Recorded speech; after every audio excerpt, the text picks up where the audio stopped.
Lahore high court ने निजी hotel से तहरीक इंसाफ के 24 मुनहरिफ अरकान असम्बली की बाजियाबी के लिए दायर दरखास्त गैर मौसर करार देकर मुस्तरद कर दी है। जस्टिस मोहम्मद वहीद खान ने रहनुमा तहरीक इंसाफ सत्यान खान की दरखास्त पर समाअत की, जिसे बाद में मुस्तरद कर दिया गया। रिपोर्ट में कहा गया है कि किसी एमपीए को गैर कानूनी हिरासत में रखने या अगवा करने का वाकया पेश नहीं आया है। जस्टिस मोहम्मद वहीद खान ने रहनुमा तहरीक इंसाफ सत्यान खान की दरखास्त पर समाअत की, जिसे बाद में मुस्तरद कर दिया गया।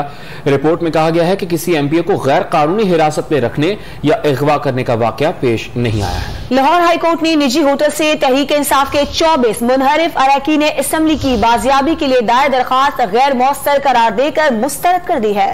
जस्टिस मोहम्मद वहीद खान ने रहनुमा तहरीक इंसाफ सत्यान खान की दरखास्त पर समाअत की, जिसे बाद में मुस्तरद कर दिया गया।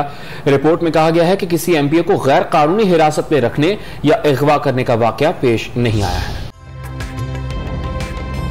ताज़ा तरीन वीडियोस के लिए हमारा YouTube चैनल सब्सक्राइब करके बेल आइकन प्रेस कीजिए ताकि आपको मिले हर अपडेट सबसे पहले।